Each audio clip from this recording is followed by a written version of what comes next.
Hello, everyone. Thank you so much for joining us today. This is Okay. the Diaspora, a Building African Future podcast. And as usual, I'm your host, Mr. Nkiru. Tonight, we're going to be discussing something that I think is extremely important. We're going to be tending to the topic of the Great Reconciliation um, as part of our Lives in You, Lives in Me series. So, it's going to be a slightly different panel discussion than what we're used to, but it is pretty much the same topic that we um, discuss periodically throughout the podcast and everything else that we stand for here at Building Africa's Future. So before we get into our introductions and everything else, I would like Marlon, if you can just kind of explain a little bit more about the Circle Series discussion. All right. Welcome, everybody. Compliments of the season. We are, it's the end of the year, and, I think we're here to just have a festive time having a great discussion about unity. My name is Marlon Solomon. I'm the founder and senior project manager at Afro American Culture Initiative, our partner on this Lives in You, Lives in Me series. And we're here today to celebrate the first day of Kwanzaa, which is an um, African American cultural holiday that signifies the longing and the understanding of um, the lost culture due to the racism and systemic racism um, that they've experienced. So UMOJA actually is a fantastic day because obviously UMOJA is the first day, and it runs for a week. And UMOJA means unity in Swahili, then followed by Kujichagulia, which is self determination, Ujima, collective work and responsibility, Ujama, cooperative economics, Nia, purpose, and Kumba, creativity, and finally the last day, which is January 1st, Imani, which means faith. Um, my organization is a nonprofit here in Boston. Our mission is to build cultural bridges in the African diaspora through education, technology, and travel. Primarily, we are a project management firm, and we design and build systems that build community, repair harm, and promote inclusivity. Um, so, in short, I'm here. I'm going to talk to you a little bit about how we're going to run to the Circle series. The Circle series is developed to raise awareness for the principles of restorative practices, which they're being introduced into Boston public schools as a way to stem the classroom to prison pipeline. So today our interactions will be restorative, which means that we'll be thinking restorative. When the way we talk will be all about building community, right? Repairing harm, and of course promoting inclusivity into our community, which is of course the basis of Umoja, Kwanzaa, right? So when we talk today, please, we'll go around. If it's not your turn to talk, um, please only spoke when it's your turn to talk. We ask you to speak from the heart, listen from the heart, and if you don't have anything to say, it's fine to pass. Um, yeah, so let's have a great conversation. Very thankful for everybody being here.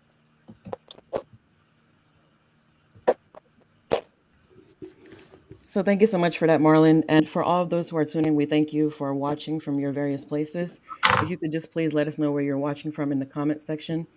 And just as Marlon rightly said, this discussion is going to be a restorative of a restorative format.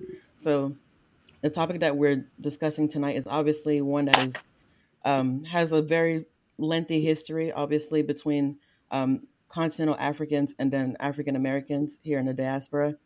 So our hope for tonight is to try to have some levels of conversation where we can discuss our past hurts and at the same time look towards the future. So before we truly get into that portion of it, I do want to encourage our viewers to join the challenge online, and I have included comment, including in our comment, a graphic that you can use and put on your social media if you'd like to join the Lives in Me challenge on your Instagram. So if you would find that in your comment section, and for you to at us at Building Africa's Future or at Afro American One, and we will definitely share that on our different platforms. So I would like to start the introduction section of this conversation by using what we used for our Libs and Me challenge, with the structure of I am. So I am Nkiru, daughter of Obi, granddaughter of Nwoye, great granddaughter of Onwatu, daughter of Nigeria, daughter of the Igbo people. So, Marlon, if you can go next, introduce yourself the way that you do, and then we'll just kind of go the way it is on the screen. So, Stefan, Anastasia, and then Dr. Apong. Thank you very much, Nkiru. What was it? It's a pleasure to see who lives in you. My name is Marlon Solomon. I am a son of Nigeria. My father's lineage comes from the cedars of Lebanon that transported itself during the beginning of the 20th century to Nigeria.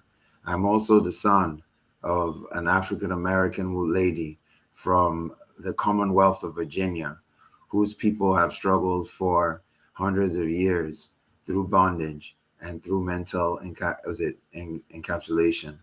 Um, yes, that's who I am. I didn't plan the end.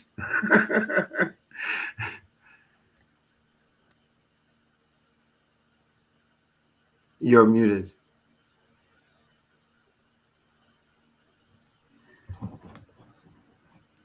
Oh, Stefan, I believe it is. Stefan, you're muted. Acting like an older person today.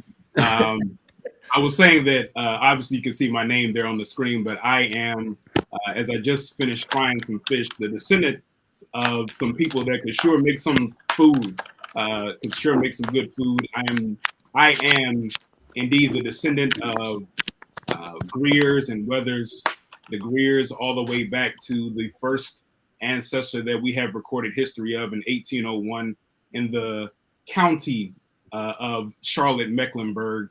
I am a descendant of those who have struggled, those who have toiled, those who have indeed gone through perilous ordeal, but those who are triumphant, those who are glorious, those whose culture is unmatched, always copied, but definitely unmatched. I am all of those people. I am a descendant of those ancestors.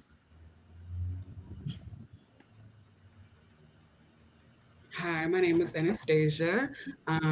Similar to Stefan, I am Anastasia, and I'm the descendants of enslaved Africans by the English, by the Spanish, by the French. I am the daughter of Cynthia, and I am the granddaughter of Ada, and I am the great granddaughter of Leona Guidry, and the great great granddaughter of Susan Arsenault, and then the great great great granddaughter of Eliza Green, which is about as far back as I believe I can go. So, yes, happy to be here. I believe I'm next. Well, it's difficult to keep up, trying to keep up with you all. I am Henry Apong, son of Ghana, son of Felicia Boama, also Ghanaian, son of Emmanuel Bright Apong, also Ghanaian. I am deeply rooted in Africanism, and blackness, So I share all the comments that have been made. Thank you for having me.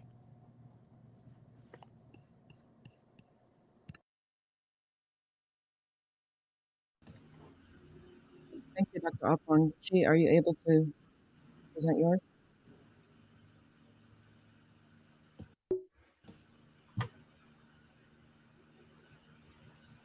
Okay, we'll go into the next section. So, thank you all so much for introducing yourselves. I think that was important because even when I did my own, I had to like really think back. I had to ask my mom, I had to ask my grandma. So it was a great opportunity for me to connect with those people in my family who lived through me, and I, hope to continue to do great things kind of started. So, just with those intros aside, as we mentioned earlier, in this next hour or so, we definitely don't think that we're going to tackle all the issues that we have as a unique people or peoples, because in many ways we are the same, in many ways we are different. And but my hope is that we discuss these differences and also find how we are more similar than different. So thank you all so much for sharing. The people who live in you. So to, I guess, take it quickly to, I guess, the painful side of the conversation, I would like us to kind of dig back, and look back rather within yourself and see. Let's discuss some of the past hurts, some of the past experiences you had with the other group that possibly wasn't too favorable, and what are some ways that you've evolved since then. So, just to kind of make things easier for everyone, I will spotlight the person who I want to speak. That way, everyone else can give them that, the mic, give them that floor. So, Stacey, if you would go first. Hello. And so I guess we're just like misconceptions, kind of like our things you've heard about, like Yes, negative. Okay. Um, like misconceptions, and also like your own personal experiences that maybe that you had in the past prior to now. yeah. So awkward. Or rather, I'm just awkward. I mean, I guess I grew up in East Oakland. And we were all pretty much African American. And if you weren't, we just assumed you were. We didn't have a huge Black immigrant population. So I didn't necessarily grow up and have any real tensions with Africans or Caribbeans or anybody because, I mean, we didn't really know. They weren't there in large numbers. So I mainly grew up just being told about Africans from my African American family. The Africans don't like us. Africans think they're better than us. Africans judge us. They come here and they feel like we haven't gotten to the place we should have in this land of opportunity. They judge us. They don't view us as real Africans. We're not African. We're just Black, because Africans don't view us as African because we don't know where we're from. Africans sold us. And I'm like, wow, these Africans hate us. It's crazy. And then I went to college, and it's like all these Nigerians, all these Habashas, and like every single African American org on campus, and like joining African American frats and more well versed in African American history sometimes than me, definitely like didn't live up to the standard or the idea that I thought of these Africans who did not like us, hated us. It wasn't that at all. So I was like, this is interesting. And so throughout, my journey the last few years, when these conversations come up, I always ask people, like I say to my mom sometimes, and she just ignores me. I'm like, what Africans do you know? When Africans say things to me about African Americans, I'm like, what African Americans do you know? Because sometimes I think we're all just parroting stories of our grandma's grandfather's best friend, cousins on her daddy's side, twice removed. From like 6 generations ago, where they had one bad experience with another person, and we just pass these stories down as if they're their personal experiences, and it builds up all this animosity, all these misconceptions, so on and so forth. And so um, that's kind of the journey I've had through it, and kind of debunking those. It's not even about debunking those things. I mean, maybe we'll get into that later, but it's more so I just ask people like, well, what African did that to you? What African told you were less than, or you weren't smart as they are, or you weren't real African because you didn't know your tribe? And what African American actually called you an African booty scratcher? Or you're like, what African American was mean to you? Because sometimes the answer is like, it wasn't one. You just heard stories about it. Therefore, you have your guard up with these people. So. Did I answer the question, Nkiru? Yes, yes, you did. And if you can attend to the second part, how have you evolved since then, and maybe some of your thinking? So yeah, that's what I was trying to address with the last part. I guess for me, it was never really, it wasn't like I was like, I never felt any way about Africans. This was just what I was told, right? But I was never even around. Like I was just like, oh, okay, Africans don't like us, I guess. Like it was never like I internalized any of these things really.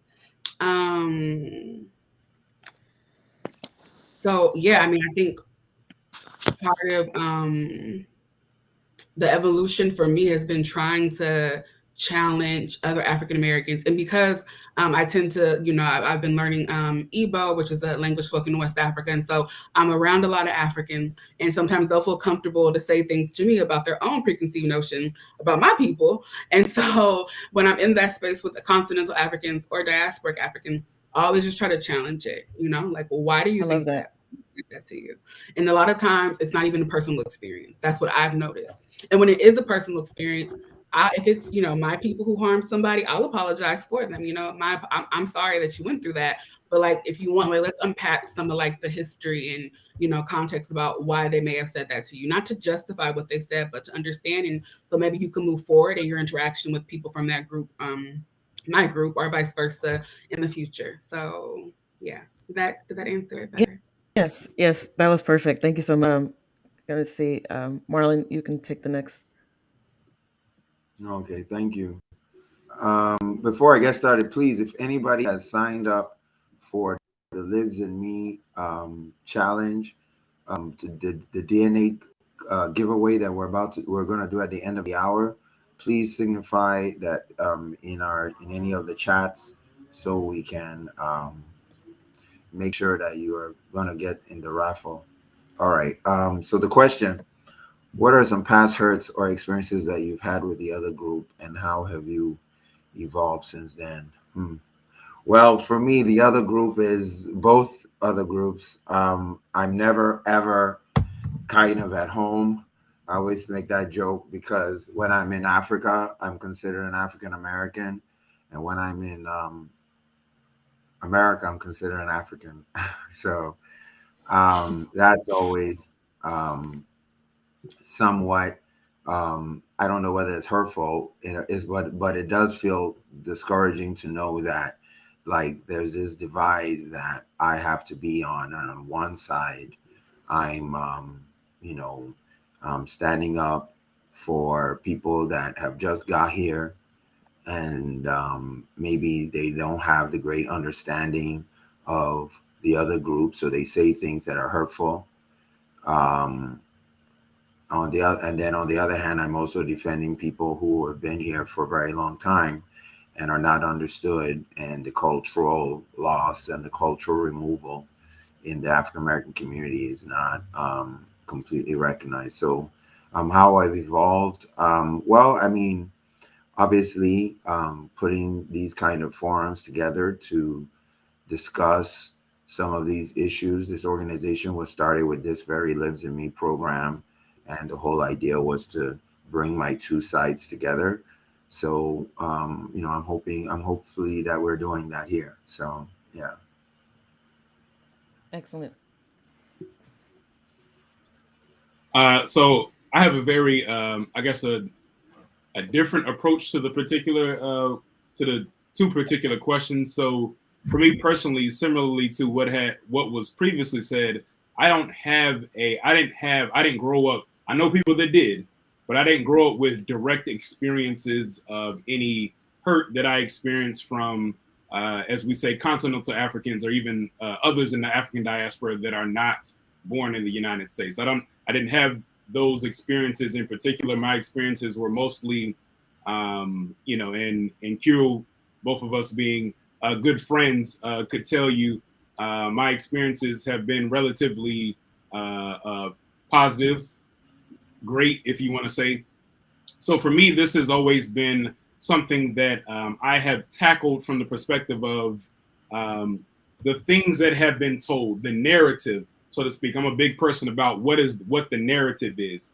And so the narrative that a lot of African Americans receive, of course, people have these experiences, and so that's kind of how it begins, but it's not completely or totally all there. So the narrative that a lot of African Americans receive about continental Africans and others in the diaspora is certainly that they view themselves as superior to us, that they look down on us because we have not, quote unquote, reached a certain level of whatever that's supposed to look like, reached a certain level of success here in the, quote unquote, land of opportunity. And I'll be using quote unquote a lot because it indicates the way that I feel about some of these things that are said. So quote unquote, the land of opportunity. They have opinions about that. And the narrative on the flip side of a lot of for a lot of Africans is just that these people, these are lazy people in terms of African Americans. These are lazy people. These are people that are this and that. They are they're not seeking to do better or anything like that. And then let me backtrack for African Americans as well. You kind of get and if you live in Africa, you're living in famine and intense poverty and just all the worst kinds of things that human beings can experience. That is another view that some African Americans have. But again, it's a narrative, and so I go back to the simple fact that where does this narrative come from? And I think the thing that we have to address, and the elephant, so to speak, in the room, is white supremacy. These narratives don't originate with us as African Americans. They don't originate with continental Africans. These narratives have been supplied to us through the mechanism of white supremacy that is the unfortunately the governing way of thinking, systematic way of being that is present in the United States, which is of course considered the global superpower. And so that is one thing that takes place. And as far as any evolution of my thinking, that was the evolution of my thinking in terms of where did this stuff come from, because I never understood the divide. Aside from the experiences that some people have of encountering people who think they're superior to them, or encountering people, if you're an African, who think that you were starving over where you came from before you came to the United States.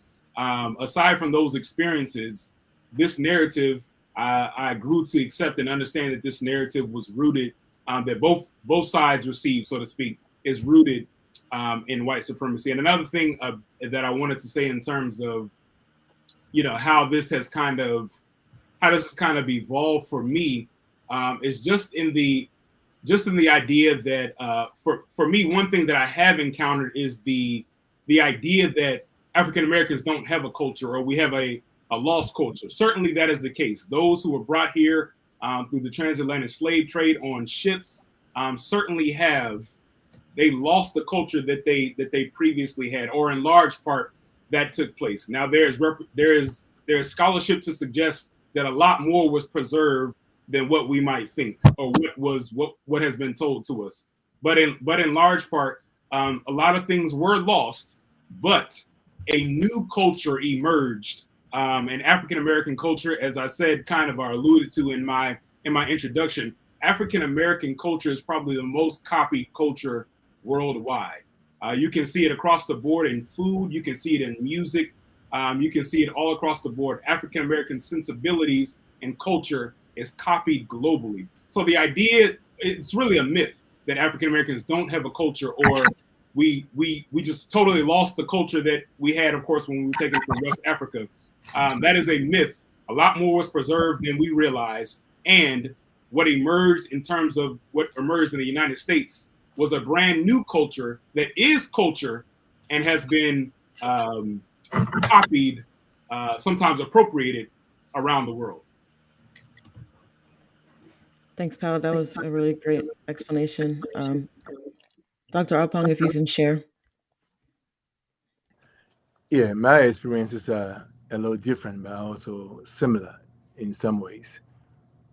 I was fortunate enough. I think that when I first came here, I grew up in Ghana. I came here when I was about 18 or 19 or so. And some of my challenges were, the beginning were with Africans, not African Americans. So I saw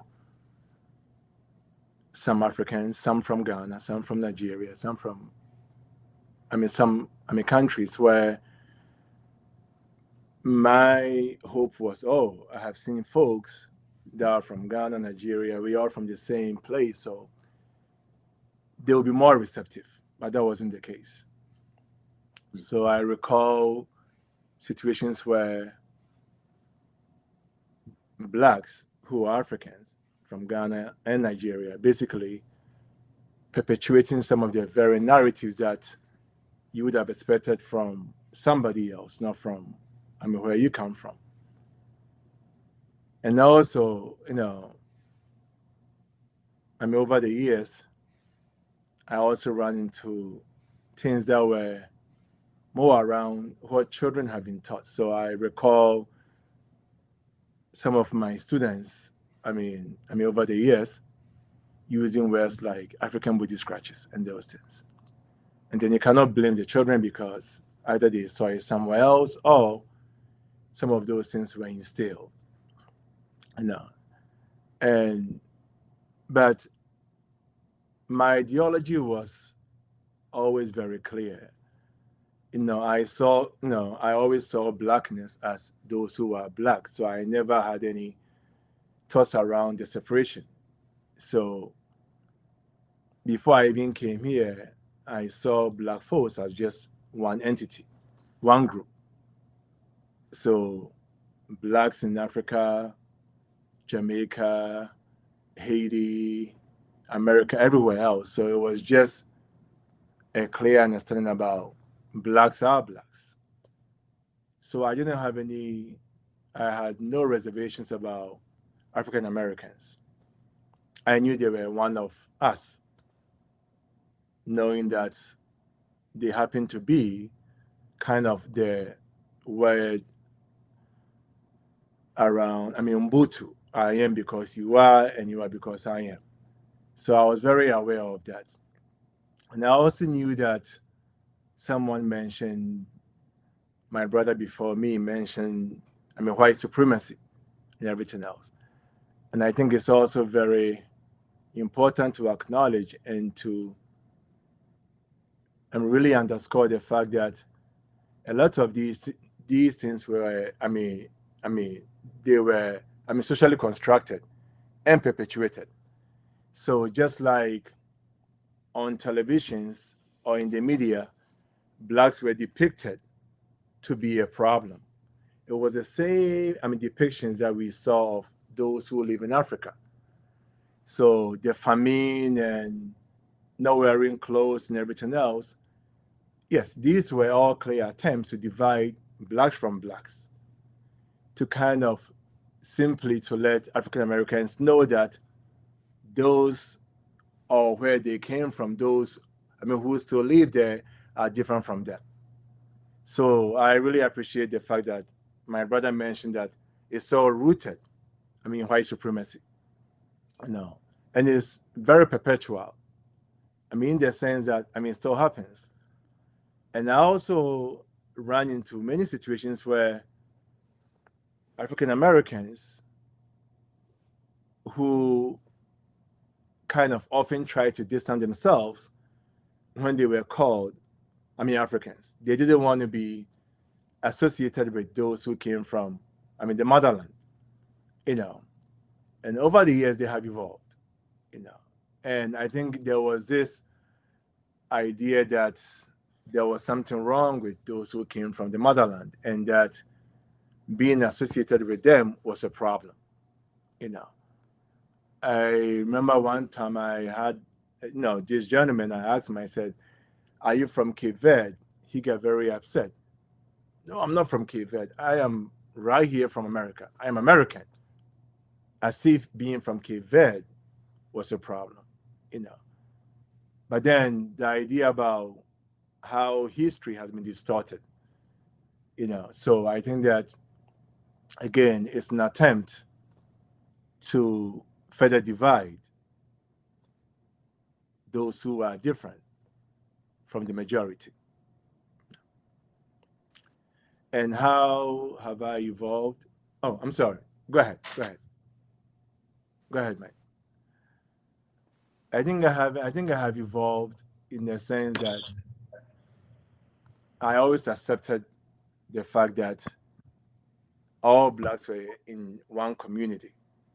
So every experience, every challenge, every problem, I tried to dissect it and see the opportunities for the person who either disrespected me, saw me as lesser or whatever, to kind of do their homework, see where they are from, and hopefully try to become more reflective.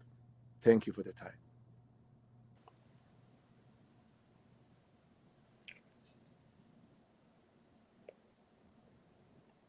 Chief, you can share yours. Well, hi. I've never really had any personal experiences with this whole narrative. And but before I moved to the United States, I have nieces that were born here, and nieces and nephews that are born here, and I've always heard the term akata. So it's always like when you're back home, maybe because of the certain kinds of movies that we see, or certain narratives. It's always like, oh, the blacks in America are, they they are lazy, they're this and they're that, and all of that kind of stories. But I think that you have to move. When I got to the United States, I started seeing people who are Black Americans. And in fact, to be honest, I never knew that the word akata was offensive. um, so moving here, I've been, because I'm an educator, I've been opportune to work with a lot of Black Americans who, have tested their DNAs and have, traced their ancestry back to, one part of Africa, especially Nigeria. And I see a lot of them who have also, said, listen, I want to know more about, I have thought groups who wanted to know more about the Igbo culture, the Igbo, the Igbo language and everything. And I can say that, these Black people are not all that, like my brother before the last speaker said, that this is just a narrative, that has been, I think that this came as a result of this divide and rule system, where the thing you can do about between brothers is basically to sow a seed of discord just to get them to turn on each other. So when I got here, my admiration and respect for the Black Americans, or for the African Americans, I'm sorry, was increased, because I saw people who just, even though they came to a place, they brought with them a whole lot of culture. Like he said, that the African American culture is copied all around the world. And you can see that this is a culture that came from different things, because the African American is not just somebody from one part of Africa. There are people from, there were people that were from Ghana, there were people that were from Nigeria, Ethiopia, and all kinds of places who were brought to America. And so all these people also had their cultures. In Nigeria, we have several customs, as big as and as diverse as Nigeria is. And all these people came together, they managed to come together to make something, to make a culture out of all the bits and pieces that they brought with them across sea.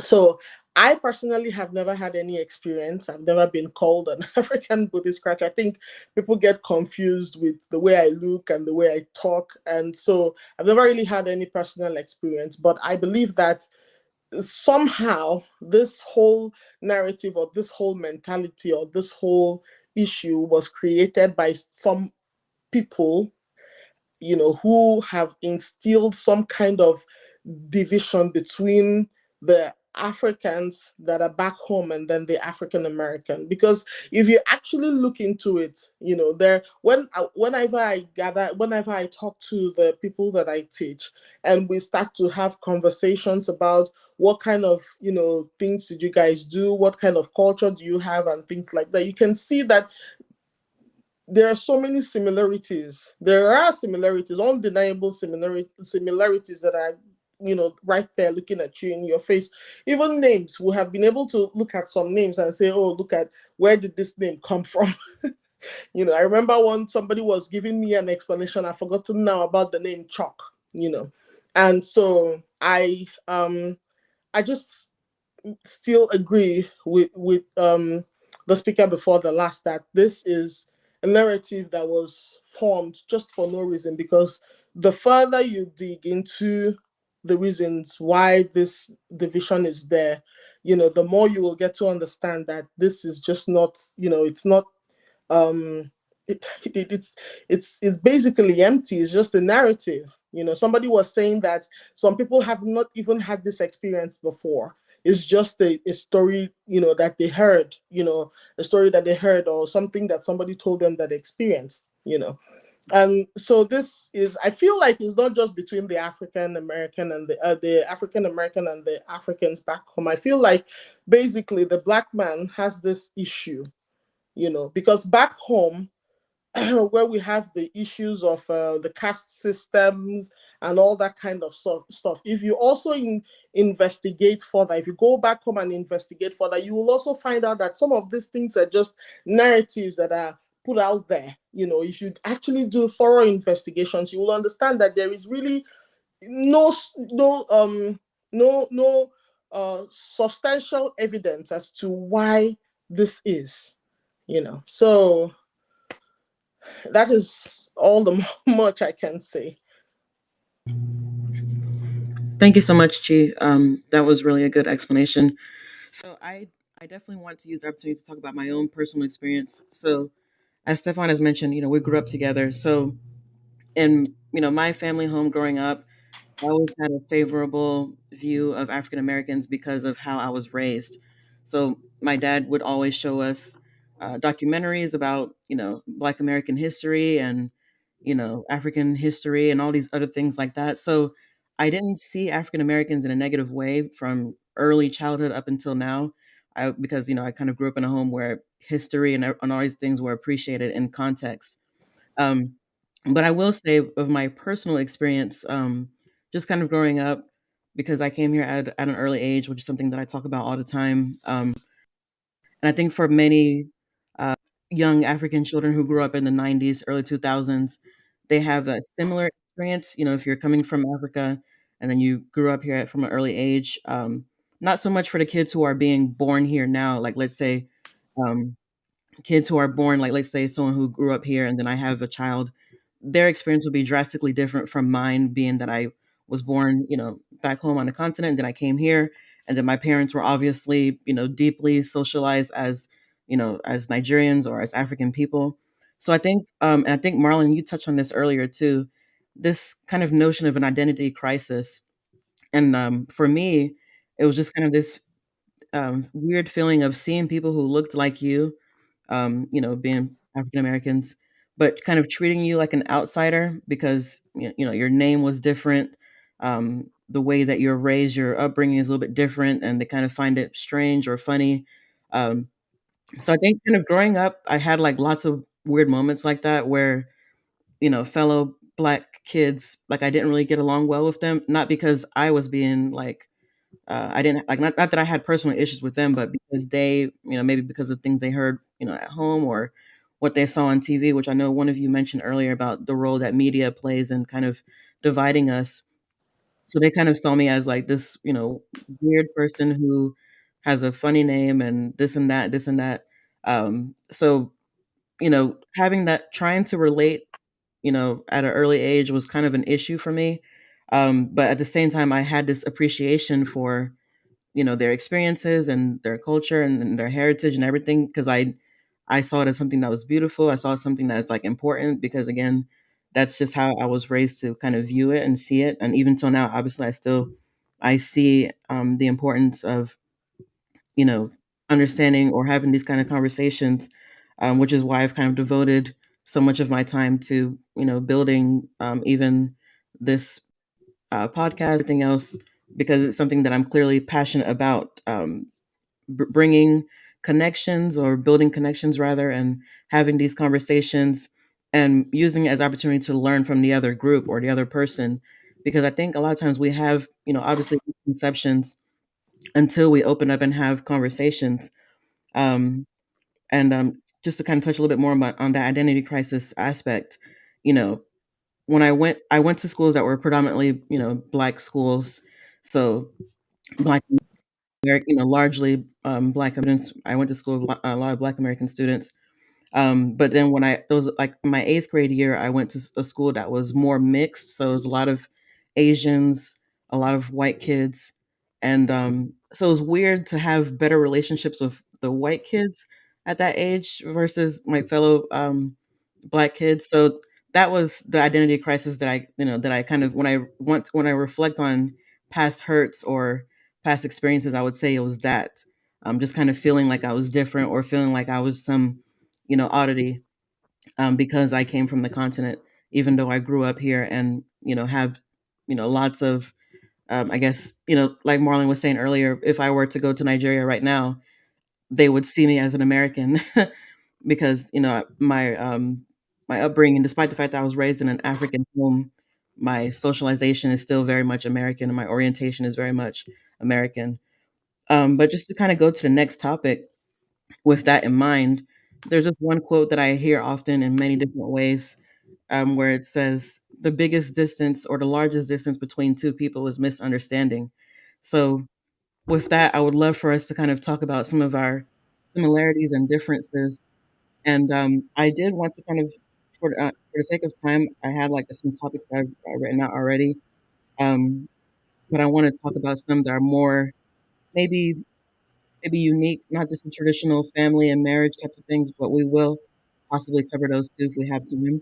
But since the new year is just right around the corner, I would love to, if you guys can share some of the new year or end of year traditions that you Mm, have on both sides. So anyone can open the floor with this.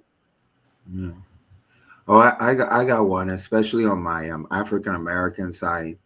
Um, at the end of the year, my great grandfather, who was a grandson of a enslaved African, he would go out on his porch with his shotgun, and at New Year's Eve, when it's about to strike the new year, they would shoot a gun in the air. And he was actually like the last, what they call the last shot, because he lived to be 90 something, and he was the last one in the city who still practiced that ancient, African American tradition of shooting the gun at New Year's. So like towards the end, he was old and could not really carry his gun well, but he would make sure that we will carry him to the front of the they would carry him to the front, and then he would put his gun, and then they would help him, and then he would shoot the gun. And I think the last one was in 2004 or so. He died in like 2007. Afterward, they said, "Please, Mr. Bethel, just don't. It's okay. You can relax. You can rest now." So that's one of the New Year traditions that we have on the African American side. Okay, anyone else can go next. So in where I come from, the end of year is usually a time to basically just it's assumed that you've worked hard all year round. In fact, I worked yesterday on Christmas Day, and I did not find it funny because back home, once it's like you know towards the 20th of December, offices are closing, things are shutting down because people are busy celebrating, just seeing family, visiting family, partying, so it's assumed that you've worked hard all year round and this is just a time to basically play hard. And so for the new year, I remember on the 31st of December, um people gather just to pray to usher in the new year, and similar to what Marlon's grandfather used to do, we would, men who had guns, like I know my dad will always use his double barreled gun to also shoot in the air just to usher in the new year. And then the younger ones, like the boys, will throw the fire, what you guys call the fire cracker. We call Yeah, them fire. knockouts back home. Of not really firework, but those little ones like you just throw and they make a lot of noise. So there are lots of those. Once it strikes New Year, midnight, those things go off. And I remember when I was growing up, they would say things like Afo Barakala. It's just like a thing. Afo Barakala is just like the past year should go empty-handed without taking anybody along.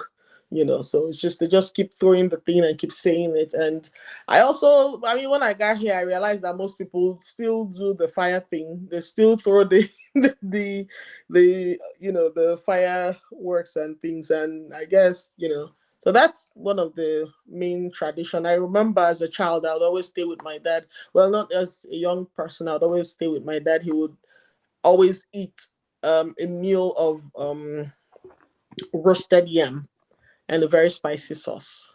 I'm not sure why he did that, but it was like his thing. And once it was 12 on the dot, he would go out on his balcony and shoot in the air. It was very interesting, and all the other people would just go about throwing those things. So that's kind of the thing that was in my place. Yeah. Oh,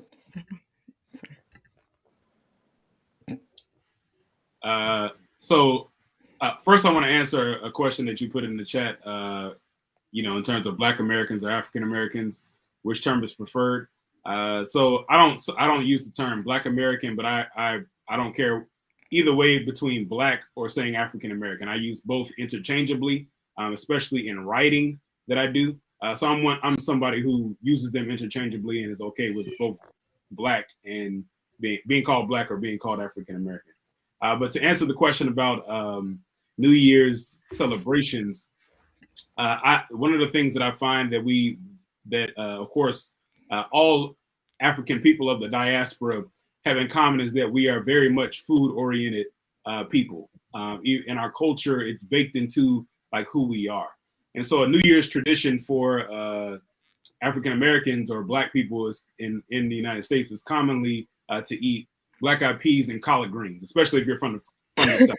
Black-eyed peas and collard greens as a New Year's meal. So you would, on January 1st, that's what you would be eating. Obviously, after the New Year has turned over. So that is a tradition. And again, I think that's obviously, while the food itself may not be the same, that is a commonality that we have, is that food is baked into our tradition, baked into our celebration, baked into the very things that we do. And it's something that I think is beautiful and important to highlight. so I do want to ask. So where did that tradition come from? Like, how do you know the history behind it? The Black Eyed Peas and. So I don't know the full history, but it definitely comes from. It's definitely rooted in our again, especially if you're from the South. So kind of if that's. If you were born in the Midwest on the West Coast or even in the North, and your family has gotten away from some of those traditions, this may not even be something that you have a concept of. But definitely, if you're from the South, it's rooted in it comes from our enslavement on through our experiences in the South, and so it's a tradition that's a few hundred years old. I believe I know the black eyed peas are for good luck. The something green, which is usually collard greens, is for money. And another one my grandma also said is you have to start with the clean house. So black eyed peas, collard greens, and cleaning my apartment is all I do on New Year's Eve. Nice. And I think it started. I think the black eyed peas has something to do with the Civil War, but I'm not too sure. But yeah. I think that's something that we have in common, like making sure the house is clean and stuff in preparation for the new year. Does everybody agree? Or what do you Yes, I think? do. How about you, Dr. Apong? Do you have any particular traditions? Yeah, usually, I mean, a great deal of Ghanaians, if not most, I want to be correct. So maybe a great deal of them, we spend the New Year, New Year's Eve in the church. And we go to church around 9, 10 p.m. After we have eaten all day, 9, 10 p.m. And then we stay there. You are there till 1 a.m. So the countdown goes, and then 11:50, around 11:30 p.m., we start praying. as we get close to entering the new year, and then 12 a.m. comes, we celebrate the new year, then we continue to pray till about 12:15, 12:20. And since coming here, that's what I have done. I go, so this Friday I'll be at the church, and I'll do the same tonight. No, I do it every single, I think for the past 15, 17, 18 years, I spend every New Year's Eve in church. Yeah. That's something African Americans will do too. Like, especially older generations, you spend it in church. You bring it in church. I didn't do it. I was Catholic, so I got excused from it. But yeah, you be in church. Watch night. That's Yeah, what we call watch it. night. Yeah. Okay. All right. So, what about the concept of it taking a village? I would love to hear what you guys think about that. Anybody can open the floor and respond. I actually wanted to. I've been waiting for this question because Okay.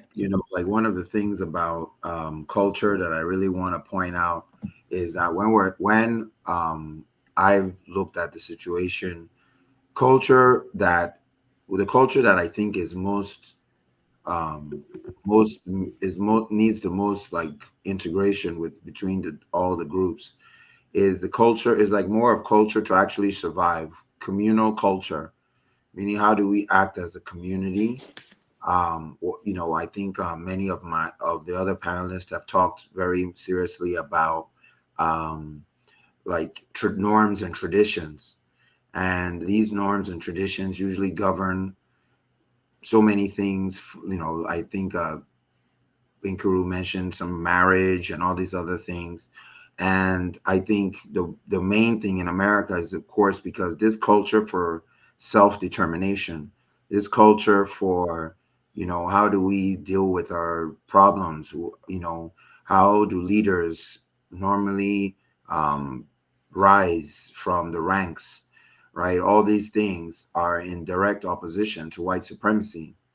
And as a such, things like leadership, things like culture of business and economics, and how we deal with things from inheritance to these are the things that are the cultural things, not just the very say very performative areas of culture, which are very important, of course. Like observing Kwanzaa is, of course, extremely important. But what is Kwanzaa talking about? Kwanzaa is talking about community, cooperative economics. I had an event last week called Life of the Party. The reason why we called it Life of the Party was because, while it's an African cultural tradition to have all these parties also form economic engines that feed the community. So every time we have a naming ceremony, a funeral, a wedding, or whatever, the tailor must be called, right? The person that is sewing the cloth and selling the clothes in the market must also make some money. The band members, the DJ, all these people, the caterers, those people are the wedding planners are minting a cool million, right? All these things are part of the culture, and we don't look at them as just yes, they're symbolic outward gestures of our cultural norms and traditions, but more deeply they reward the leaders in our community, the business leaders, the best band members, the best organizers, the best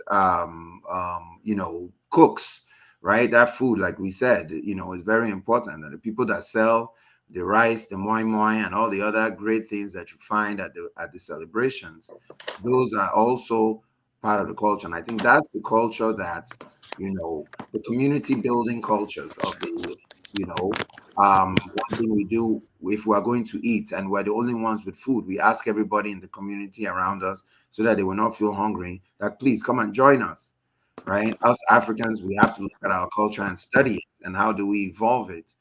And I think that's and how do we explain it? I think we live it, and I think we live it very well. But as Africans from the continent, I think that we need to understand what are the values, what are the intrinsic values of some of these cultural things.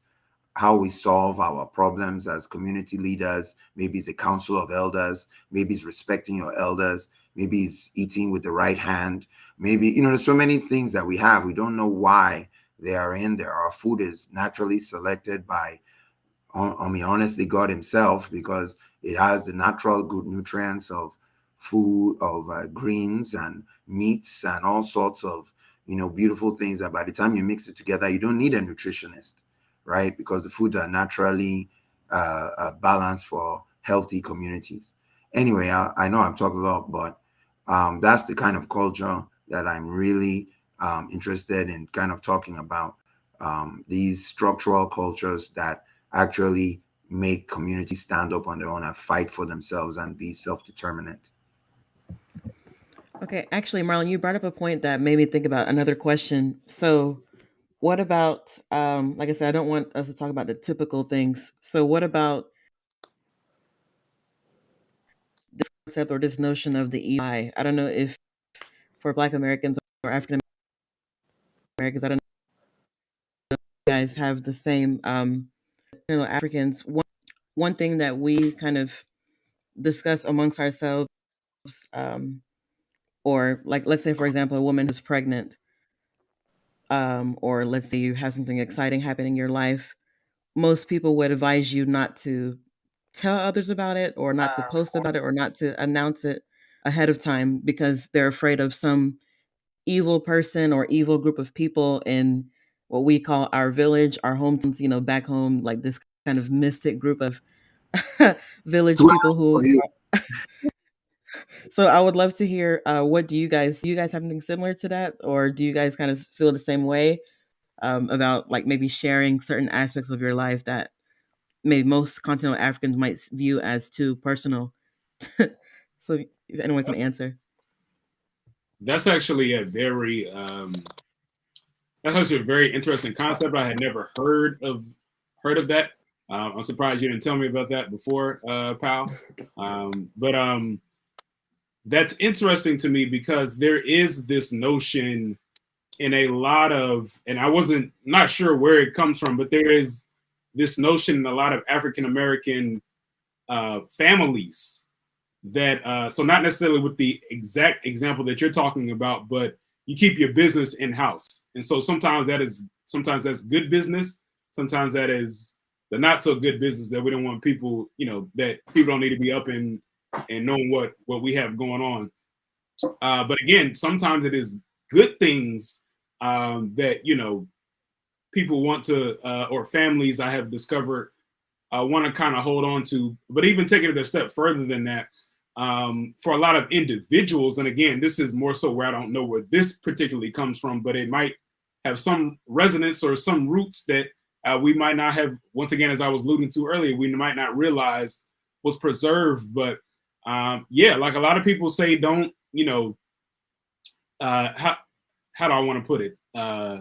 They say don't tell it. So say it's a job promotion that you're up for or something like that. Hmm. That you might be on the cusp of getting. Don't announce that to the world before everything is like finalized, before all the I's are dotted, and all the T's are crossed, all the chips have fallen. Don't put those things out there, before again it's completely solidified. And so that is a concept within, like I said, I don't even necessarily want to say so much in terms of just African American culture, but that is certainly a cultural thing that I have encountered, is that you don't, with certain things, you kind of hold on to them until it's fully realized, or else something out there might block it or prevent it from happening. So there you go. Thank you for sharing. Anyone else have anything that they would like to add as far as, that or anything else? If nobody has anything, I don't want to overtake Okay. everybody. But Yeah. go ahead. No, go ahead. I don't want to. Yeah. Okay. Well, that is very, I mean, very common in Ghana too. Not just Ghana, probably. Now I know that, it's funny about, and I have always rejected the idea, that if you tell someone about something, especially the pregnancy. I have, good friends who will call and say, "Oh, surprise, surprise! I had a baby." I was like, "Oh, I didn't know you were pregnant." You know, so it happens all the time. But I mean, only God knows. All the promotion, all kind of, Hmm. But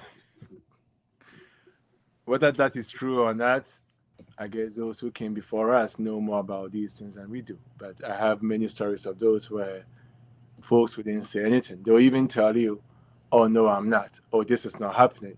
Right. And then you see it happening. It's like, "Oh, I wanted to surprise you." Hmm. I think So it I think it goes to like the spiritual, and these are some of the things that I really find fascinating. I think one of our panelists said it, that like there's a lot of religion, there's a lot of culture that we are not really paying attention to. Now, the difference in African American community, when they feel like what they say, they can't say it because it may get blocked. um it is doesn't have the validation of like our culture as part of the actual culture. Like people don't actually do it as part of what the whole community says. So in Yoruba culture, like even the name, they will not announce the name until the naming ceremony is there and prayers are there to protect the child, right? Because if they say the name, that name can be used by the enemies to, in part of their prayers against the child and against the progress of your family. So this is what I mean by the community things that we as Africans, we live it and we experience it and we know the power of it. We know that the power of the words that come out of our mouths, right? We even use the same power to name our children so that they will be blessings or they will be joys. My son's name is Oluwasegun, which means God's victory, right? So he being in this world is another one of God's victories, right? And he shall walk on the earth carrying that understanding of himself. I have a student, she's African American, and they named her Miracle. Her sister's name is Unique. And I said, what a blessing. You're using an African cultural concept to name your children. Maybe you didn't know, but now the fact that the children will be hearing that they are miracles and they are unique every time somebody wants to invoke their presence is a powerful, invigorating African cultural, artifact that when we now talk about it like that, we will want to encourage everyone to think about that in the naming of their children. That is how I see the attitudes of, not saying that it has to be exactly like the way we do it in Africa, but the concept that naming your children something means something. What comes out of your mouth means something. It's all, God gave you the power and the blessing and the breath to open your mouth, to have the audacity to open your mouth to say anything. So anything that comes out of your mouth must be of that worthiness that he gave you the breath, the strength to say it. So that's how I see, some of those things, so I love to hear what people's, feedback is.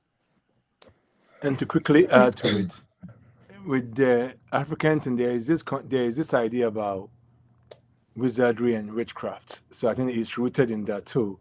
That someone is a witch, and I see some of the folks. I'm laughing. This person is a witch, and this person is a wizard, and if you tell them about this, they're gonna wake up in the middle of the night and kill the baby before the baby is born. All this stuff. So a lot of this is rooted in that idea about the evil, and someone is a witch and someone is a wizard and all that stuff. I wanted to add that. Chi, I see you smiling. Do you have anything to add to that? Well, yeah, I mean, everybody has spoken. I think for the Igbos believe a lot in fate. That is FATE. They believe a lot in destiny, and they believe, a lot in the chi, or in the gods. And so Igbo people also believe in, words, or how powerful words are, and not just words, and how powerful thoughts are. So you have Igbo sayings like onye kwechi ekwe, basically meaning that if you agree, your God or the faith or your destiny will agree with you. So I think most people believe in. I mean, the Igbos also believe. They really believe in the power of spoken words. That's why a traditional Igbo man who practices the ATR, that is the African traditional religion, will wake up in the morning and say things in Igbo language. Is called the gofo, like speak into the day, basically. But Christians will say, command your morning. So they would rise early in the morning, whatever gods they worship, they would speak to it and, basically use their mouth or their voice to, shape their day. So some people also believe that if they are saying these things and their thoughts or their wishes are out in the open, that there can also be a counter believe. So if you want to see evil, that's why in Igbo land they believe in, a child is told to do whatever he can do to make sure that his or her parents blesses him instead of cursing him. Because I don't know if you've ever heard when they say "Mbogo noge." I'm sorry, I'm saying a lot of evil words, but like if I curse you, it will work. Like they believe that there's a lot of power that the words of a person carries. So they don't want, and I think some of those beliefs come from the fact that they don't want, some of them are scared. They know that evil spirits abound. So they don't want to share whatever good news they're expecting with people out there, because you never know who are your enemies, who might also go back and start speaking evil into what you're expecting, or start wishing evil on what you're expecting, because they believe a lot in the power that these things carry. So if somebody is getting married, or if somebody is having a baby, or if someone is doing business or getting a job or planning a contract, they'd rather keep it to themselves instead of speaking it out there and having another person going to counter whatever they say. But I personally, I feel like there are powers. I mean, I'm born again, and I believe that if I'm supposed to get this thing, there's nothing that anybody can do about it if it's actually mine. So I think for our people who believe that way, I don't blame them. Because they say that there's power in the thoughts and in the words of men. Right.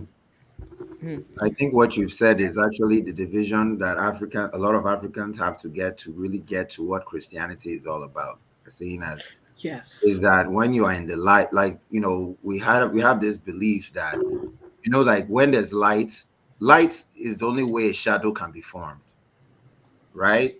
But where there's light, there can never be a shadow. You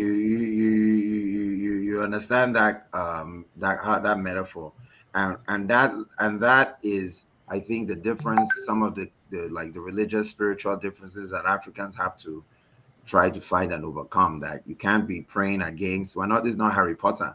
We can't be sitting down somewhere thinking that there's Voldemort somewhere that's casting a spell. And I think that goes a lot to our own African spiritual beliefs. But that asks another question, like, can we actually, but are those spiritual beliefs, right? Is there a perspective that we can look at them, especially seeing as we hold on to them regardless of what has been exposed to us in terms of Christianity?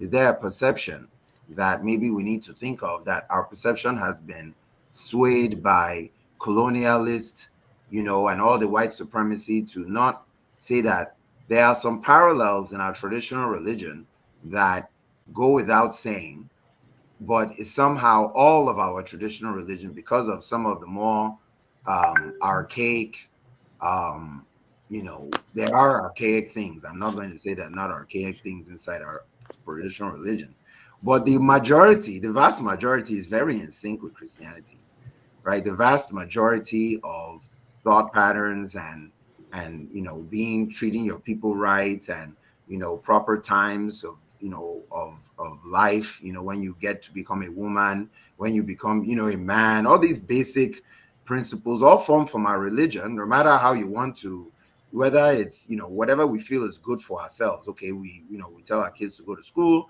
we do all these kind of things that we command the day, all those things. Like you said, there's a parallel in Christianity calls it this, right? We have the same thing. I think that there's some empowerment into our traditional religions that needs to be also done, because I feel while not all of it, of course, tallies with Christianity, the basic concepts could not have been. In fact, isn't that where God existed first? Was in Africa, right? Because we are the first people that thought of him. And not saying our religions they're older and they need some, obvious revisions. I'm not gonna say that it's human sacrifice and all these other things need to be addressed, followed. Of course not. But I do believe that to condemn and kind of make it seem as if every pattern of our spiritual makeup as Africans is tainted. I mean, the Romans were worshiping Juno and Jupiter, the same Roman Catholic Church, in 300 AD. That's when the king turned into a Christian. So Marlon, yeah. Marlon, just for the sake of time, because we have about Right. 15 minutes. No problem. So, Stacey, if you could just give us what you wanted to say. Sure, Father Marlon, thank you. So I was just going back to the question. Chinwe was she was hitting some points, and I think trying to keep it short. And kind of what Marlon was talking about too. I think for the African American, there is this cognitive dissonance and this split between being indoctrinated and forced to be Christians and actively identifying as that today, but never having really let go of those old forms of spirituality. And I think so many generations probably converted for faith, but then their children were raised in that faith, but also raised in with aspects of this other faith, but now also like truly identifying as Christian. And there's like this weird split. And so I was thinking about it when you asked the question about the evil eye, and I was like, no, girl, we ain't got that. But then when I heard y'all talk about it, and Stefan included, and then of course Chinwe, I was like, oh, like, yeah, we do. Like my grandma will always say, like, she says, don't let your left hand know what the right is doing. And that's the quote from the Bible, but she never means it in the biblical way. She means like, don't tell somebody else what you're doing. Like, don't tell people what your plans are. Or like, if you're about to interview for a job, somebody say, get a contract, don't tell anybody, baby. But I always assume it's because like they might try to, do something to thwart that.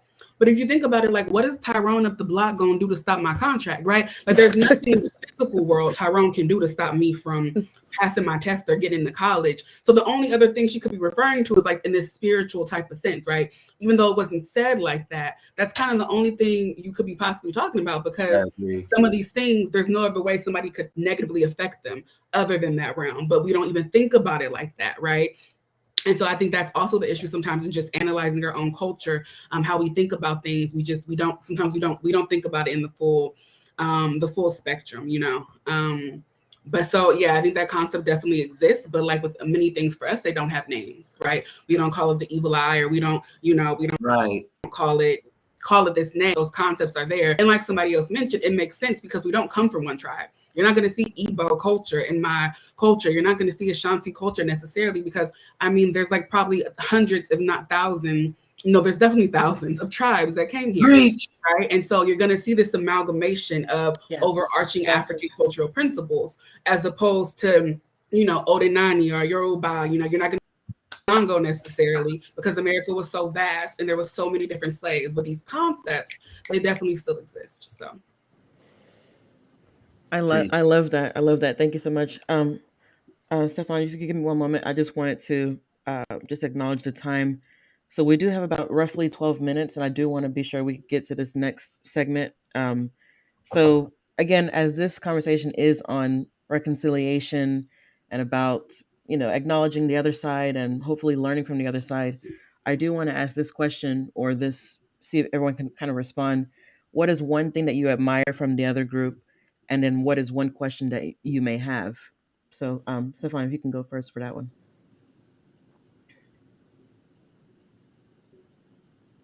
Got you. So the first part was, what do you admire? And then the second part was? Like what question? What was one question that you might have for the other side if you wanted to learn more or Gotcha. address something? Yeah. Yeah. So, and I know you sent that to us beforehand, but one thing that I believe that I admire is the love for one's culture. Hmm.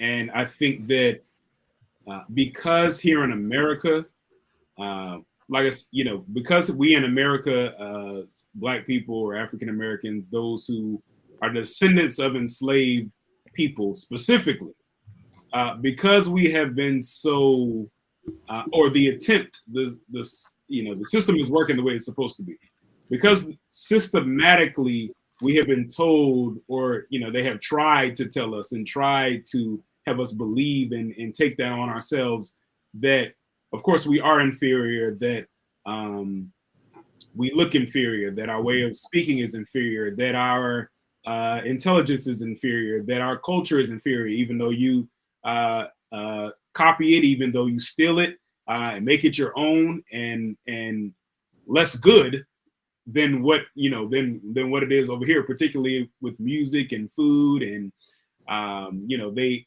oftentimes those of the dominant culture in terms of white people want to even look like us in certain ways, but yet you tell us we're ugly, and things like that, because these things have been so systematized.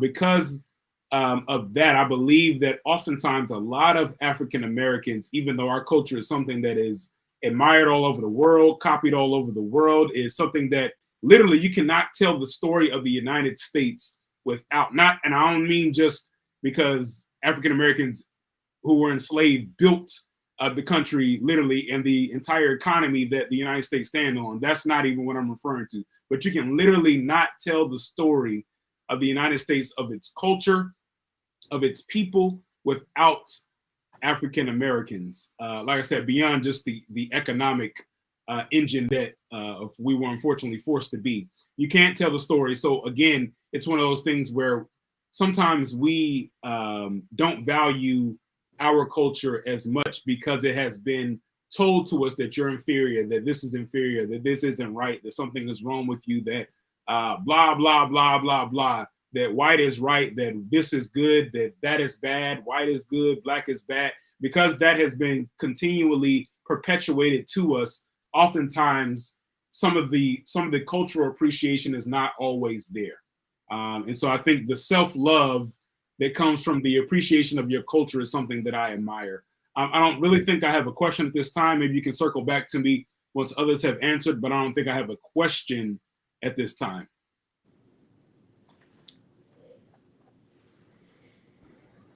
Hello. Well, now look at here. I'm gonna say something. I don't mean no disrespect, y'all. I don't mind nothing about y'all. I don't mind nothing about us. I think we are all struggling so much still from the throes of slavery, colonialism, finding ourselves. I think that in this new last few years, on both hands. I mean, Africans came here, changed their names, tried everything to not show that Africanness, right? African Americans have a similar thing of assimilating. I feel that for at least people in America, right, which I can really talk about, we are all still internally battling with being our authentic selves, and living in that space and being okay with that space, and also being able to be our authentic selves and understand that that doesn't mean we have to live as we did in 1600. So I love us. I love all of us. I really do. But I think that I think in so much what a lot of us have done is survive, and I want to see us thrive. And I think that that sounds really corny, but I mean that. And I think that to get there, this reconciliation is such a big part of that, because that requires cultural strengthening and rebuilding, and economically, politically, spiritually being aligned to actually have some kind of political power. These cultures are all great, fun and dandy, I guess, but like we being effed over in the entire world. So I don't really have nothing I love us, but I ain't got nothing to say I admire per se. Don't mean I don't admire anything. I'm really that's all I got to say. Fantastic. No, that's the way you talk about it. Yeah, I don't have any question. I have nothing but appreciation for my black brothers and sisters here. So I think the only thing I would say is let's continue to work. I mean, together. Let's see each other in each other. Let let's continue to understand that we are a direct, I mean, consequence of each other's existence, vice versa, Right. and let's not lose sight of that. I think that the more we focus on it and not lose sight of it, we will hopefully get to that place that we are all trying to get to, which is there's only one blackness, not African American. It's just one, and we have to Mm, hold on to that. that's powerful. Marlon? The thing I admire from both groups, I admire the strength and faith in God that the African groups have, and how the positivity. And on the African American side, I just admire the resilience, the beautiful resilience, the powerful resilience that has paved the way for all of us to be here today in America, enjoying the rights that we currently enjoy. The question I have for both, because that I'm looking to everyone, is everyone as equals, everyone as people of African descent, is how great are we? Okay, how great do we realize how great we are? And I feel that the greatness will come as we begin to um, disassemble the um, the construct that keeps us apart, and learn about the culture that binds us together. Everything from the big to even just the evil, the side evil eye. Let us understand. So yeah, that's my. Okay, thank you, Marlon. Well, I will say, I guess, one thing that I truly admire about um, our African American brothers and sisters, our Black American brothers and sisters, as I think everyone has pretty much alluded to, the strength and the resilience of you all as a people. Obviously, the history is a very deep one, but just the fact that you all are able to kind of bounce back despite all the different challenges that are thrown your way repeatedly, I think it's a beautiful thing, and it's something that I truly admire and respect a lot. And I think one way that we can kind of work towards this idea of reconciliation, which will be our final question before we kind of round up, is being sure that you speak up for the other person when they aren't around.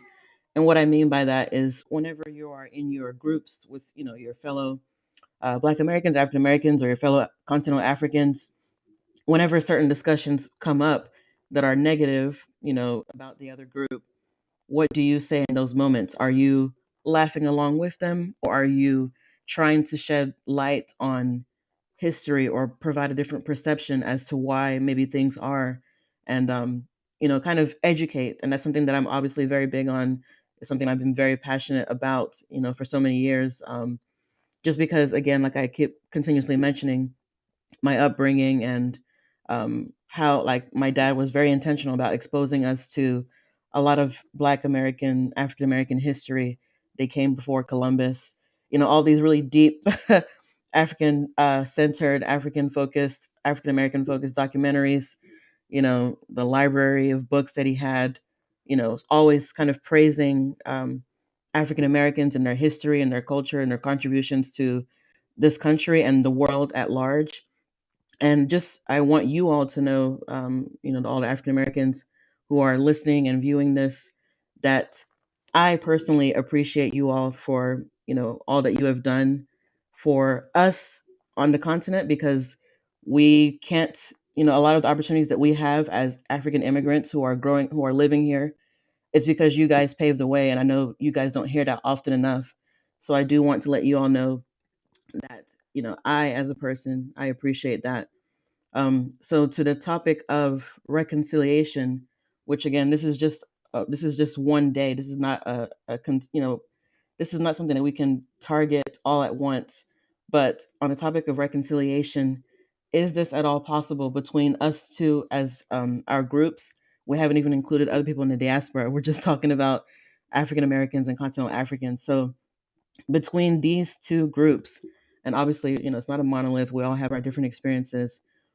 Is this idea of reconciliation possible? And Stacey, I believe you mentioned this earlier, that things are getting better. Obviously, like, I think social media has a very significant role to play, even with, you know, everything from the beginning of the pandemic with George Floyd and everything else like that. So many continental Africans started to view themselves as maybe the same way that an African American would, that if this could happen to this person, this can also happen to me. Like that idea of, you know, Black American versus African, a continental African, you know, at the beginning of the pandemic, and I think throughout the pandemic, many people's hearts and minds were changed on the continental African side.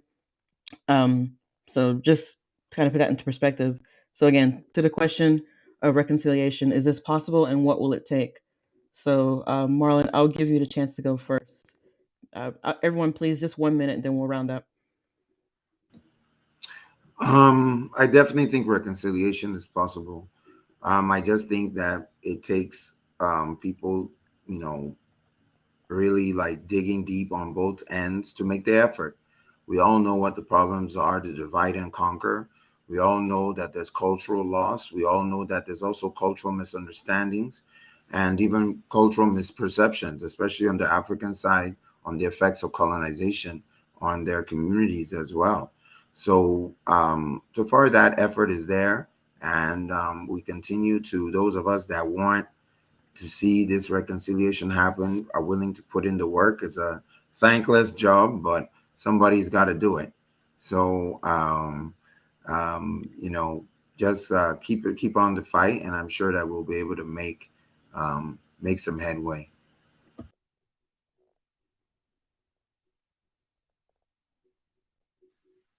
Spotlight's on me. So I definitely believe that, you know, where there is need for reconciliation, that reconciliation is possible. Certainly with what we even just talked about, in terms of, you know, where we have come already, where we are in 2021 going into 2022 is not, you know, the same as when Nkiru was growing up in the 90s and the early 2000s, and when we were growing up together. It's not the same now. So reconciliation is definitely possible. I think what really matters is what was talked about. And Kira, I think you brought it up about, you know, just making sure that when ideas or perceptions or things are presented in various contexts, that are you speaking up? Are you the person that is offering a counterpoint? Are you the person that is seeking to infuse truth into what is going on? Or are you just going along with what is happening? I think that is a road to reconciliation for all of us in the African diaspora. It's a road to reconciliation beyond just Black people and those of African descent as well. And so there you have it. The spotlight thing be stressing me out, child. Okay, so 1 minute. Who Lord? So is reconciliation possible? Definitely, because Black Americans, whether first wave or second wave diaspora, and continental Africans, we all seem to be perfectly fine with forgiving white folks for the turmoil they put us through. That seems to be possible. We fight and scream and hoop and holler and try to pass bills to make them accept us. So I don't understand why there could be any real barrier to reconciliation amongst ourselves when whatever affronts we may have done to each other pale in comparison to what Europeans have done to us. And yet we exist amongst them all the time. Also, I think DNA testing, which I know you guys are offering, I think is great. Although I do love African ancestry, but I think using other tests, because it's one thing to see, oh, your T card. Oh, it says you Igbo and Yoruba. Plus different tests say different things. So who lying, who not lying, child, I don't know. But when I don't want to plug any group because I ain't getting paid for nothing. But there is a particular company that has a huge database where you can find relatives. I found 3 Fulani, 2 Igbo, an Edo, an Ewe, a Mongo, and I think that's all thus far, relatives. Blooded Africans, this is the tribe they come from. And to me, that's a deeper connection to the continent than seeing a number on a word on the chart and you tell me what percentage you think comes from there. Having actual family members that you can place that they came from these tribes makes it really seem like it's a part of you in a different way. And I think that's important because I think the biggest way to reconciliation is recognizing that we are one with each other. And we do that by re-examining our cultures, highlighting the connections like we do here. Because it's one thing to say we are one people, right? But to really believe that, you have to see that, like, no, we really are. Genetically, ancestrally, and culturally, we share these things. And I think that through that, eventually, generations will be able to reconcile in ways that we never thought possible.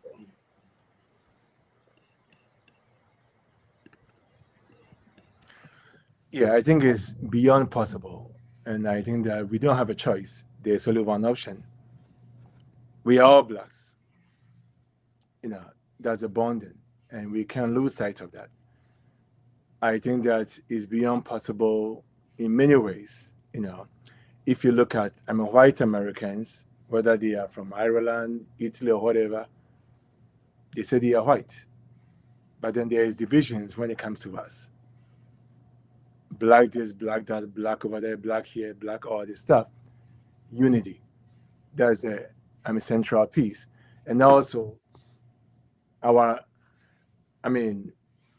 have to always rely on each other. The understanding that we are as a result of each other. Again, it's beyond possible simply because blacks are blacks and whites are whites. We need each other to be able to stay together. Even if we all came together as a world, it will still be some divisions. Those who look like us and those who look different. Again, trying to underscore my point about black is black. And we just don't have any other option beside understanding the fact that we are made for each other and we belong to each other and we have to exist with each other.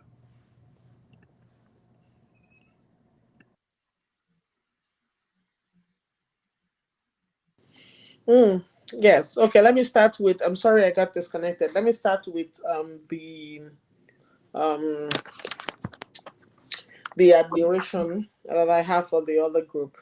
I think what I admire the most is the resilience and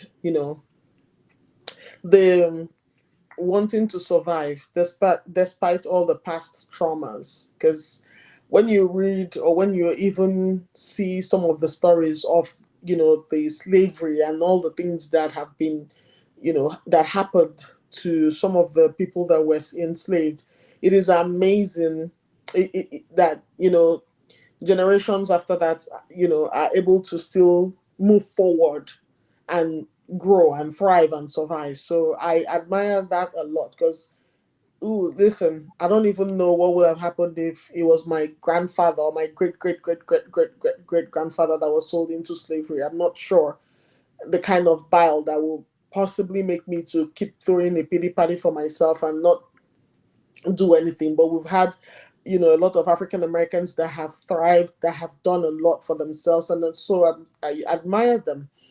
The question I have is a silly one, though. The question is, why do y'all cook your greens the way you do? Okay, and then moving on to the next step about, is reconciliation possible? I believe so. On the lower and look on the more local scale back home, I still always talk about the caste systems that we have back home in especially the Igbo land.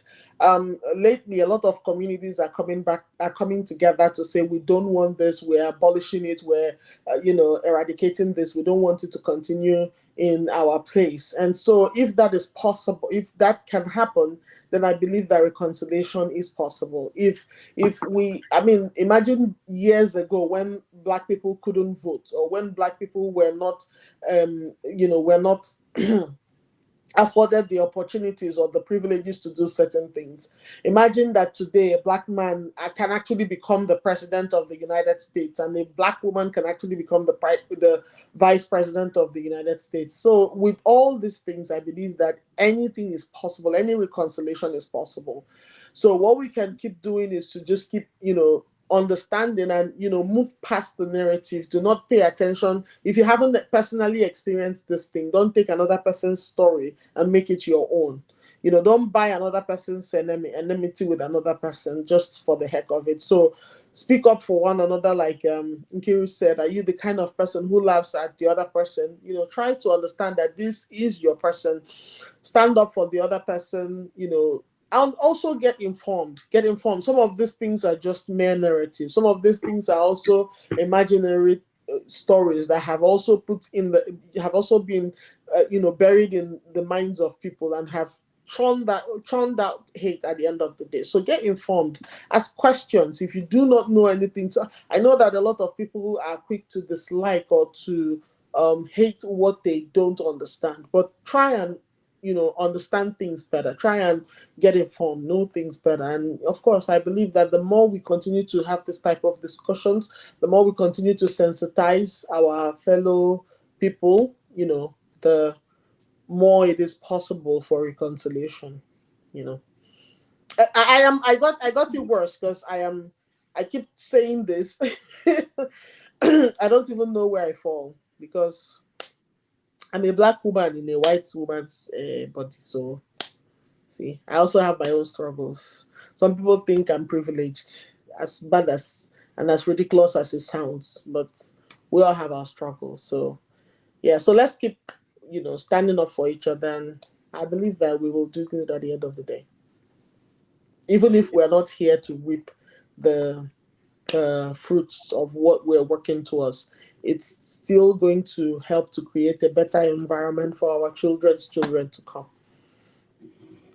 Thank you so much, Chi, and thank you so much to all of my wonderful panelists. I really do appreciate um, all of the feedback that you've shared, and there's a lot of takeaways from this discussion. I know that we've kind of gone a little bit over our time, so I will turn it over to Marlon for the introduction of our past winners or the new winner for the maternal giveaway, ancestry giveaway, DNA test giveaway. Yeah. Yes, yes, yes, yes, yes. So we one of the greatest things about what we're doing and this discussion is that we've touched on something, and it's that we're looking to find this common culture to thrive. That is what we are looking for, not culture to survive, but culture to thrive. And that starts with connections, solid connections made between the people, the African American population, and the African population. This, we're doing it through DNA test today. Um, One of our great panelists, Anastasia, talked about how, and I thought it was extremely brilliant that there are more deeper ways in which we can make the cultural connection um, between with the DNA, going back to learning about family members and things like that. That is a great thing. And we at the Afro American Culture Initiative definitely want to take that on.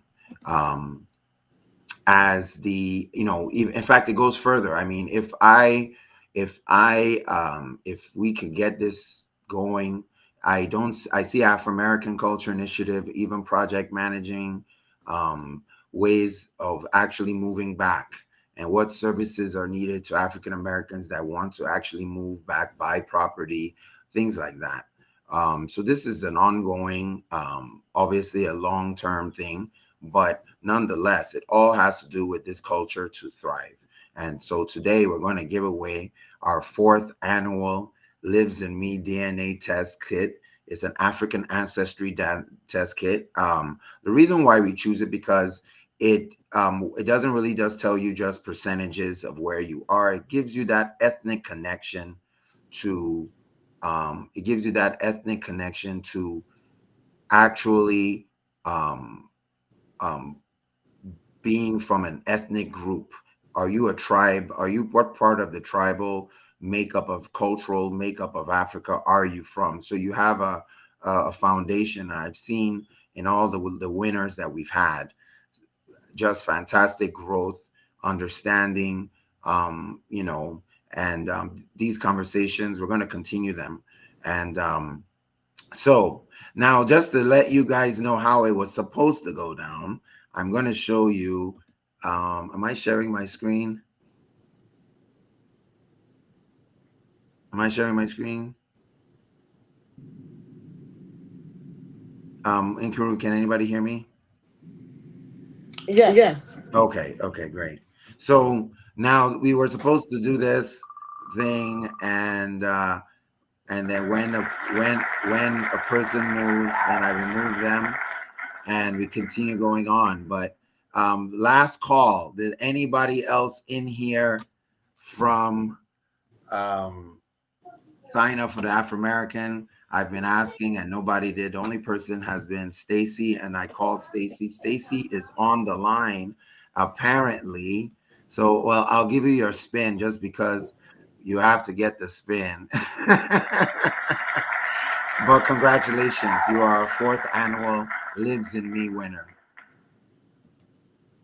Oops, let me stop sharing. You're our 4th annual Lives in Me winner. Stacy, you know what? I sent her the link. Stacy Hayes from Hyde Park. Are you there? I think she's in the chat. Is it I am Nia Bates? Yeah, well, it's Stacy Hayes. Because she's actually on the list. Oh. Yes. We have a list of people that signed up, and Stacy, I've actually called her. She says she's in Nkiru. Did anybody come into the chat? Stacy says she's here. Yeah. There you go. Welcome, Stacy. Congratulations. Congratulations, Stacey. Thank you so much. Thank you. I'm so excited. I don't know if I'm more excited or my daughter. So thank you again. No Stacey, problem. do you have any words for us? This is something I've been struggling with for a number of years. I think listening to you tonight just reaffirms how many gaps in my family history there are. And over the years, I've tried to get answers, and they have been very conflicting, I guess is the best way to describe it. This is something that I've been wanting to do because it's more than just about me. It's about my daughters now and their legacy, and wanting them to know who they are and where they come from, and giving them that sense of belonging and pride. And as they are embarking on, teenage years and moving into young adulthood, it's very crucial for them to have that firm foundation. Our faith is very important to us, and knowing where we come from is a part of that. So thank you so much. Thank you. Marlon, if you want to continue from here. Oh, well, I mean, let me let you know that. Okay, so, well, first of all, congratulations. And we're so excited to join you to our family. You are the 4th winner. We have 3 other winners, plus a lady that's our African culture guide. She's from Cameroon of Bamileke, but you're going to get your own test. And in 8 weeks or so, although COVID and all the supply chain issues, they say 8 to 10 weeks, but hopefully before the end of Black History Month, we're going, we'll find out your modern day country and ethnicity in Africa. So, it's such a revealing experience, and we'll work with you afterwards. So you don't just win that. We're going to be raising money for you to try and get raise money. The most we've raised for one of our winners, because of this was pre-COVID, was $1,200. Well, we hope to do better than that towards a trip to go to Africa, and we have a GoFundMe already set up for that. We're going to try and source a culture guide, somebody hopefully from your tribe and country for you to talk to, hopefully here in Boston. We've had some great successes with that. In fact, so we had we had an African overwhelming. Thank you so much. No problem. We had an African American who tested. I make the joke. She tested positive for Cameroon. She tested positive for Bamileke tribe, and we were able to find an African Bamileke tribe lady who came in and they've been like best friends since. They even had like an African meal with her mom here in Boston. So we thank God for that. We're also going to give you some access to our cultural education program with the Afro American Academy. We actually have like a 10 course program, a 10 class program that ends with the trip to Ghana. You'll be able to learn all the things you need to get as far as your yellow fever shots and passport and all that. At least you'll know all the stuff. Great. We'll have a lot of events coming up, and we'll hope that you'll feel open with us enough to share your experiences with other future Lives in Me events. And these live events will be used, of course, to raise funds for your hopeful trip to Africa.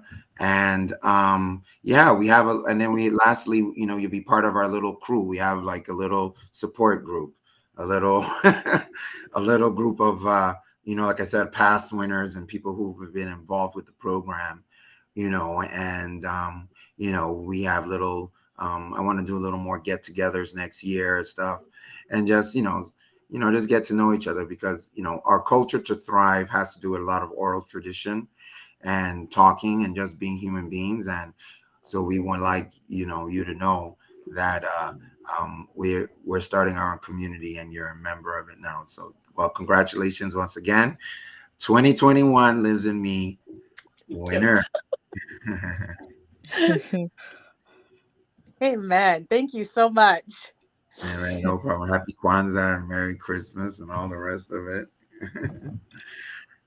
Thank you. So, Marlon, I've included the link to the GoFundMe in the chat on our YouTube and Facebook pages. Thank you so much, Stacy, and congratulations. This is very exciting. Hopefully, we'll get to talk to you again soon after this. Yeah. And for everyone who's attending, our meeting is now over. We just want to thank you once again for your time. We do apologize for going a little bit over, but for those who would like to stay a little bit after, we will have additional conversation afterwards and a little after party kind of setup. So feel free to stay on or log out for now. And we just thank you so much for tuning in. This is Conversations from the Diaspora, Building Africa's Future podcast, and we're so happy to have you. Take care. Bye. Great job, guys. Great job. And it's so